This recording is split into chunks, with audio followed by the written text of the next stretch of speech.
যেটা আমাদের অরিজিন, যেটা আমাদের শুরু, যেই সূত্রে আমরা গাঁথা একে অপরের সাথে। একদম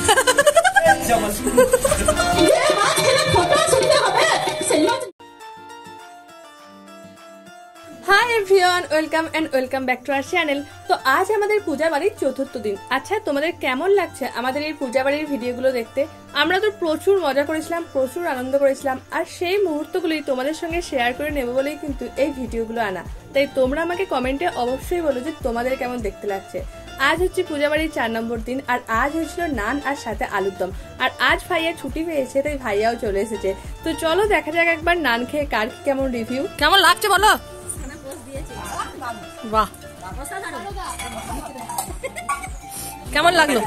আচ্ছা, নুনটা নুনের মতো, আচ্ছা চিনি হচ্ছে একটু, চিনিটা মিষ্টি মিষ্টি সব মিলিয়ে আলু দমটা ভালোই হয়েছে। আচ্ছা, আর তুমি বলো নানটা কেমন হয়েছে? নানটা দারুণ সফট হয়েছে। ও একদম অনেস্ট রিভিউ দিচ্ছে। দেখো দু জামাই, দেখো সকাল থেকে আর ওই এক জামাই টেবিলে বসে চেয়ারে বসে ভাবছে যে কি সব হচ্ছে। হ্যাঁ, যে কি আমাকে যদি আবার জিজ্ঞাসা করে আমি কি বলবো তাহলে? কিরে, কি খবর, কি হচ্ছে? সবার কি ইউনিক রিভিউ, তাই না? স্পেশালি আমার দাদা ভাই, সে তো পুরো ফাটিয়ে দিচ্ছে রিভিউ দিতে।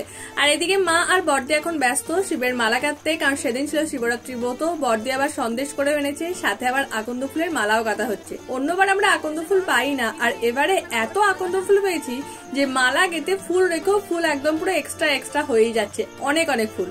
আর সেদিন দুপুরের মেনুতে ছিল শাক ভাজা, মোচার ঘন্ট, সমস্ত সবজি দিয়ে ডাল মানে ভেজ ডাল, এঁচড়ের কালিয়া, মাছের রসা, সাথে আবার চাটনি আর মাছের টক। এই মাছের টকটা না পূজা বাড়ি পুরো ইনকমপ্লিট, মানে জমবেই না। সারাদিন শুধু খাওয়া দাওয়া বলো, তাছাড়া আর কিছু হয়ই না পুজো বাড়িতে, আড্ডা আর খাওয়া দাওয়া। তা তোমাদের সাথে আমি আগের ভিডিওতেই বলছিলাম, আর দেখো তাই কিন্তু অ্যাকচুয়ালি হয়ে থাকে। আর এই ম্যাওকে দেখো, এ কিন্তু প্রেগনেন্ট, তবে এর এখন বেবি হয়ে গেছে, এটাও জানিয়ে রাখি। আর এইদিকে সাউদি যখন পিসিমণি, পিসেমশাই আর দিদি আর ভাইয়াকে নিয়ে লেগ পুল করতে ব্যস্ত। দেখো একবার মেয়ের কথা। আমরা কি পৌষ মাকে ঠান্ডা পড়ে না? আচ্ছা,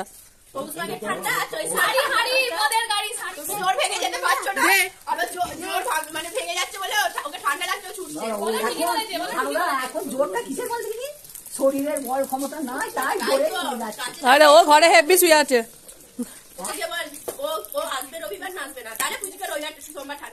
ও না এলে লাগবে, তাহলে রবিবার দিন বিকেলে যেতে হবে।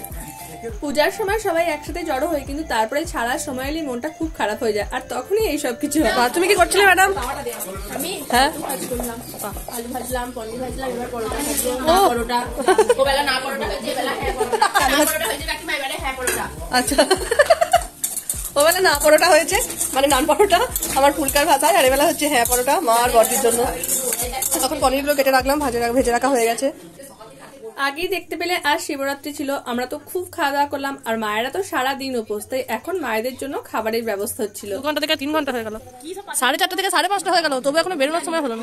সব শুধু ঘুর এই এতক্ষণ এই একটা আসছে বললো 4:30, 5:30 বাজিয়ে দিল। একসাথে গ্রুপে থাকলে এটা তো হবেই, যে টাইমে কথা দেওয়া থাকবে সেই টাইম যে মোটেই হবে না, এই তো আমরা সবাই জানি। আর আমাদেরও কিন্তু তাই হয়েছিল, একসাথে অনেকেই ছিলাম, আর সেই টাইমের মধ্যে আমরা বেরোতেই পারিনি। তবে এখন বেরিয়ে পড়েছি, তো চলো যা যায়। আমি তো প্রথমবার দেখছি, এগিয়ে যা দিচ্ছি না, আবার তুই ছোট ছোট যাবি নাকি? টাটা। গুবলুর শরীর খারাপ থাকায় আমরা ওকে নিয়ে আসতে পারিনি, ওর জন্য আমাদের খুবই খারাপ লাগছিল, তো মনটাও খুব খারাপ হচ্ছিল। ঠিক আছে, পরে না হয় কখনো হয়ে যাবে। এখন আমরা চলে এসেছি জামালপুরে, এটা হচ্ছে দামোদর নদী, আমাদের গ্রাম থেকে মাত্র 3 কিমি দূরে। আর এখানে একটা রেস্টুরেন্ট আছে গ্রিন চিলি, সেখানেই আমরা আজকে আমাদের আড্ডা দেবো। কলকাতা বর্ধমান কোথাও হলো না, শেষে আমাদের বাড়ির পাশেই একদম। তো চলো যা যাক, ভেতরে কি কি আছে দেখা যাক, সাথে না হয় আড্ডাও হবে। তুমি কোথায় এসেছো বলো? এরা আমাকে যেখানে নিয়ে এসেছে আমি চলে এসেছি বলতে।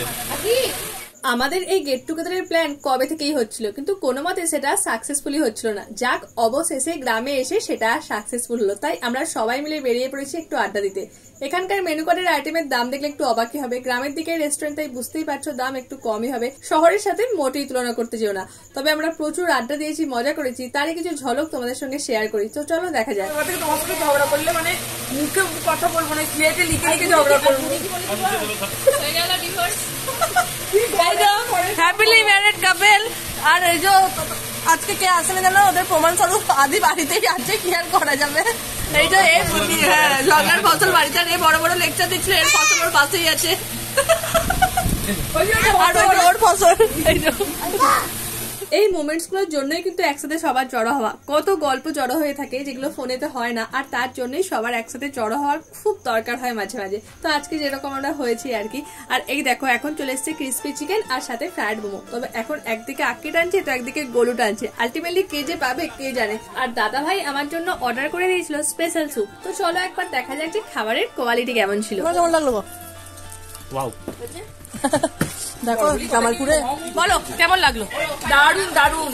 আচ্ছা, থেকেও সব থেকে বড় কথা এত আনন্দ করলাম, এরকম আনন্দ কোনোদিন করিনি। এটার জন্য আমি বলছিলাম যে এই গল্প করে আড্ডা দিয়ে আনন্দ। ব্যাপারটা ওটাই যে বর্ধমান কলকাতা কোথাতে এক হলো না, শেষকালে যে কোথায় এক হলো সেই গুণরে গুণরের ঘাটে তীরে। কথাটা বলতে দেয় না। আচ্ছা বলো। মানে আমি বলতে চাইলাম যে যেখানকার আমরা অরিজিন সেই জায়গা থেকে মিলিত হয়, বাইরে কোথাও হয় না। যেটা আমাদের অরিজিন, যেটা আমাদের শুরু, যেই সূত্রে আমরা গাঁথা একে অপরের সাথে একদম একদম ছন্দেরও অভাব নেই, ভালোই মিল আছে। ও সব বিষয় গ্যাজেট। কিন্তু খাবার খুব ভালো ছিল। জামালপুর বলে কোনো রকম হেলাফেলা করার কোনো কারণ নেই। সবাই এসে না, আমরা জামালপুরে এসে খেয়ে জামালপুর নাস্তা করতে পারি। এই গ্লাস আনো মাথাটা চাপিয়ে দাও। এইদিকেও ছিল জামালকুদুর প্রিপারেশন। আর আমাদের খাওয়া দাওয়া তো হয়ে গেছিল, পূজা বাড়ি বুঝতেই পারছো, তাই বেশি কিছু তো কেউ খায়নি, হালকা করে স্ন্যাক্স নিয়ে। আর মেন ছিল আড্ডাটাই, সেটা দিয়ে আমরা এখন রওনা দেব আবার বাড়ির পথে। তাও দিদি তোমার কেমন লাগলো? তুমি তো একটা কথাও বললে না। বারখাসের থেকে ভালো লেগেছে নাকি? বারখাসের থেকে ভালো লেগেছে। ও যেহেতু বিরিয়ানি পছন্দ করে না, তাই সাউদিদের বার্কাস অতটা পছন্দ হয়নি। তো এটা হচ্ছে চারপাশের অ্যাটমসফিয়ার। আর দেখো বাইরে দিয়ে গাড়ি যাচ্ছে, দেখাও যাচ্ছে। এটা না ভিতরে করতে হতো, এরকম বাইরে না। চলো দারুন লাগলো, দারুন। আজকে পার্টিটা তাহলে কিসের হলো? আমাদের গেট টুগেদারের উদ্দেশ্যে। দাদা ভাই কি নাম? আমাদের গেট টুগেদারের উদ্দেশ্যে এই পার্টিটা হলো, যে সবাই মিলে একসাথে হয়েছি, তার জন্য এই পার্টি। আড্ডা খাওয়া দাওয়া সে তো খুব ভালোই হলো, খাবারও খুব ভালোই ছিল। তবে শেষ পাতে একটু চা না হলে হয় না। আফটার অল বাঙালি বলে কথা, চা তো লাগবেই। তাই চলে গেছিলাম একটা চায়ের দোকানে, আর সেখানে আমার সাথে হয়ে যায় ময়ে। ঠিক আছে মানু, ছি অবশেষে জামালপুরে এসেও তুমি সিরিয়াল চমকপ্রদ চলছে তাই দেখছি। আমার চোখ টিভির দিকে গেছে বলে ওদের নজরও লেগে যায়, আর তার জন্য আবার কারেন্টও চলে গেল। তো যাই হোক, কিছুক্ষণের মধ্যে চলেও আসে। তারপর আমাদের চাটাও খাওয়া হয়ে যায়। আহা কি দারুণ না লাগলো। আর তারপর আমরা রওনা দিলাম বাড়ির দিকে। তো চলো যা যাক বাড়ি, সেখানে কি হচ্ছে এবার দেখা যায়। পুজো সেজে নিয়ে চলেছে শিবরাত্রির ব্রত করতে। আমার গলার হাল খুবই খারাপ, আমি না পারছি জোরে জোরে কথা বলতে, না ওদের কিছু বলতে পারছি।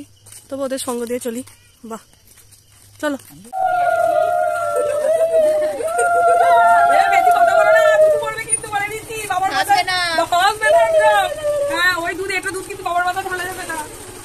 ও জামাই চালাচ্ছে।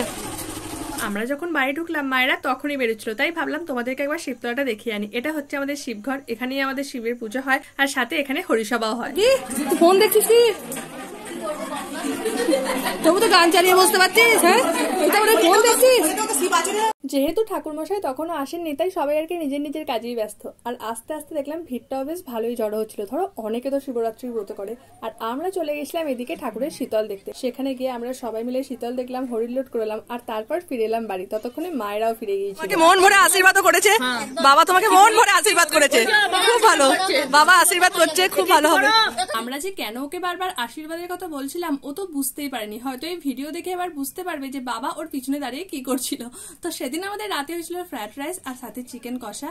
সত্যি বলছি হেভি বানিয়েছিল। তো চলো আমাদের রিভিউ মাস্টারের কাছে চলো। চিকেনটা মুরগির মতো খেতে, আর রাইসটা সাদা ভাতের মতো খেতে। তার কার মতো হবে? আর ইয়ে কি বলে, এইখানে চিকেনের ঝোলটা কিন্তু ঝাল, লঙ্কার ঝাল, নুন, মশলা সব ঠিক আছে, কোনো অসুবিধা নেই, পারফেক্ট আছে। বাহ, ঠিক আছে তাহলে। না রাঁধুনিটা কিন্তু ভালো, খুব সুন্দর, সত্যি দারুণ। চলো রাঁধুনির গুণগান তো শোনা হলো, তবে আমরা খেয়ে দিয়ে চলে গেছিলাম যাত্রা দেখতে। তোমাদেরকেও তার এক ঝলক দেখাই, চলো যা যাক। মাছটা নিয়ে যাবে না বৌমা? বাবা যে মাছ খেলে ফোঁটা শুনতে হবে, সেই মাছ নাই বা খেলাম বৌমা, নাই বা খেলাম বৌমা। তুমি আমার কথা শোনো বৌমা, আমি বলছো তুমি মাছটা নিয়ে দাও বৌমা। আমাদের গ্রামের এই ট্র্যাডিশন এখনো আছে, যাত্রা না শুনে মা বিদায় নেয় না। তাই তোমাদেরকেও এক ঝলক শুনিয়ে দিলাম। আর আজকের ভিডিওটা কেমন লাগলো কমেন্টে আমাকে অবশ্যই জানিও। ভালো লাগলে একটা লাইক অবশ্যই করো, আর প্লিজ চ্যানেলটা সাবস্ক্রাইব করে আমাদের পাশে থেকো। সবাই খুব ভালো থেকো, টাটা।